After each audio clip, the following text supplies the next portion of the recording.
Hello friends, नमस्कार। मैं हूं डॉक्टर विकास और आज हम बात करेंगे सांस क्यों फूलता है। हमारे एक सब्सक्राइबर हैं भवेश गुप्ता। इन्होंने पूछे हैं, सर सांस क्यों फूलता है और मेरी माँ 85 साल की है, सांस बहुत फूलता है, इसका मार्गदर्शन करें। तो आज उन्हीं वीडियो पे हम बात करेंगे। देखिए, सांस जो फूलता है, सांस फूलने का बहुत सारा रीजन है, लेकिन वो जो रीजन है वो कहाँ से जुड़ा हुआ है वो मैं बताता हूँ। सांस फूलने का जो रीजन होता है, एक लंग्स से जुड़ा हुआ है और दूसरा हार्ट से जुड़ा हुआ है। तो सबसे पहले हम लंग्स की बात कर लेते हैं। देखिए, हमारा जो एयरवे होता है, जो ये एयरवे है और एयरवे के जस्ट ये बगल से जो नली निकलती है उसको ब्रोंकाइटिस बोलते हैं।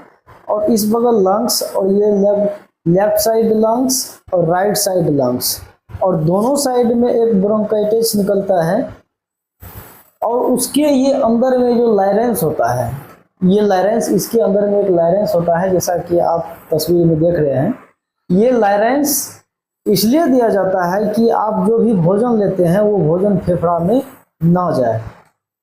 तो इसमें कंडीशन कब होता है, जब ये एयरवे में म्यूकस जमा हो जाता है। आप ड्राई कफ है, बलगम वाला कफ है, ज़्यादा यानी ड्राई कफ, वेट कफ, और उस जो नली है, एयरवे है, एयरवे में संकुचन हो जाता है, इन्फ्लामेशन हो जाता है। तो उस कारण से भी सांस लेने में दिक्कत होता है। या आपको कफ ज़्यादा बन गया है तो सांस लेने में दिक्कत होगा। बार बार आप खांसी कर रहे हैं, जिसको हम अस्थमा भी बोलते हैं, ब्रोंकाइटिस भी बोलते हैं, और उसको सीओपीडी भी बोल सकते हैं। इस कारण से लंग्स का जो ये रिलेटिव है, इस कारण से भी सांस लेने में दिक्कत होता है। सांस लेने में दिक्कत होता है, आपको लंग्स में पर्याप्त मात्रा में ऑक्सीजन नहीं मिल पाएगा, उस कारण से भी सांस लेने में दिक्कत होता है। और एक होता है आईएलडी। आईएलडी एक डिजीज होता है जो लंग्स को, मतलब जो है लंग्स में जो है वो गांठ की तरह, लंग्स जैसे सिकुड़ रहा है उस तरह से वो पैदा होता है, और लंग्स में कहीं कहीं फेब्राइट भी हो जाता है, जैसा कि आप इस एक्सरे में देख रहे हैं। तो उस कारण से भी व्यक्ति को सांस लेने में दिक्कत होता है। और उसके बाद ऐसे तो बहुत सारे रीजन है, जो मुख्य रीजन है उसी को मैं नोटिस करने का कोशिश किया हूँ। उसके बाद एक होता है हार्ट से रिलेटेड। हार्ट से रिलेटेड जो होता है, हार्ट में जो 4 चैम्बर होता है, और 4 चैम्बर के जो लेफ्ट साइड में एक होता है, ऊपर साइड में, उसमें एक वाल्व्स होते हैं, 3 वाल्व्स होते हैं, जिसको हम मिट्रल वाल्व्स बोलते हैं। और उसके दूसरे साइड में जो होता है वाल्व्स, उसमें 2 वाल्व्स होते हैं।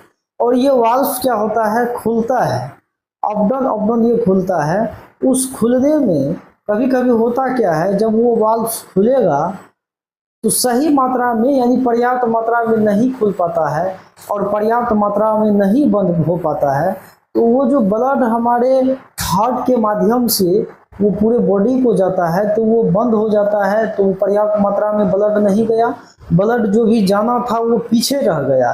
तो वो पर्याप्त मात्रा में अगर नहीं जाएगा तो उस कारण से भी सांस लेने में दिक्कत होगा, क्योंकि ऑक्सीजन पूरे बॉडी को सप्लाई नहीं होता है, इस कारण से भी सांस लेने में दिक्कत होता है।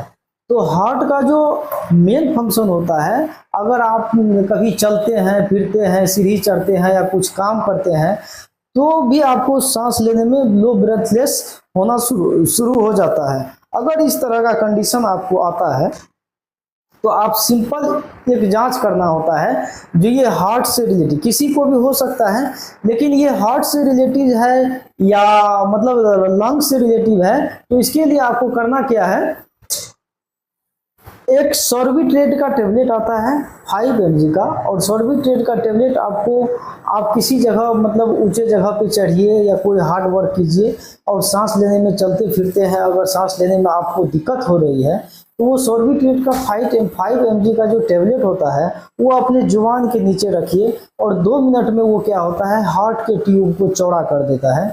और हार्ट का ट्यूब जब चौड़ा हो जाएगा तो ब्लड का सप्लाई पर्याप्त मात्रा में होगा, उसके वजह से ऑक्सीजन भी पर्याप्त मात्रा में निकलता है। तो आपको जो है सांस लेने में आसानी हो जाएगा, अगर ये हार्ट से रिलेटिव होगा तो। अन्यथा अगर हार्ट से रिलेटिव नहीं होगा या लंग्स से रिलेटिव होगा तो ये सांस आसान नहीं होगा। अगर ये हार्ट के कारण ऐसा हुआ होगा तो आपको आसान हो जाएगा, और लंग्स के कारण ऐसा होता है तो वो आसान नहीं होता है। तो इसी तरह ये सब, अगर सांस ज़्यादा फूलता है, क्यों फूलता है, इस सारे कारण को जानने के लिए आप एक्सरे भी करा सकते हैं। एक्सरे में अगर कंफर्म नहीं होता है तो उसका HRCT भी होता है, और HRCT CT स्कैन ये सब करा करके आप देख सकते हैं कि लंग्स में कोई दिक्कत है या हार्ट में कोई दिक्कत है। ये गतिविधि को जानने के लिए आप अपने नज़दीकी डॉक्टर से संपर्क कर सकते हैं, और नज़दीकी डॉक्टर बिल्कुल वो फाइंड करके बता देंगे जो कहाँ क्या प्रॉब्लम है और किस कारण से सांस लेने में दिक्कत हो रही है। तो मेन कारण ये हो गया। और कभी कभी होता क्या है, जो आपका वेट अगर ज़्यादा हो गया है, यानी आपका वजन ज़्यादा बढ़ गया है, कोई दिक्कत ना लंग्स में कोई दिक्कत है ना हार्ट्स में कोई दिक्कत है, तो लंग्स में अगर वेट ज़्यादा बढ़ जाता है तो उस कारण से भी पर्याप्त मात्रा में ऑक्सीजन लंग्स को नहीं मिल पाता है। क्योंकि हार्ट का तो साइज मान लीजिए एक मुट्ठी के समान होता है, और ये हार्ट पूरे बॉडी को सप्लाई करने में ब्लड सप्लाई करता है। आपका तो वजन बढ़ गया है, तो वजन बढ़ने से होता क्या है, वेट ज़्यादा हो गया है, तो हार्ट तो वही है, वो हार्ट को थोड़ा ज़्यादा काम करना पड़ता है। हार्ट को ज़्यादा काम करना पड़ता है तो हार्ट क्या करता है, जहाँ जहाँ जितना प्रेशर में करता है, जहाँ ऑक्सीजन नहीं जा पाया तो उस कारण से भी आपको सांस लेने में तकलीफ हो सकती है। और यही मुख्य कारण था। और भी अगर वीडियो अच्छा लगा हो तो इसको लाइक शेयर सब्सक्राइब कर दीजिए, और अगले वीडियो में हम बात करेंगे इसका इलाज क्या होता है।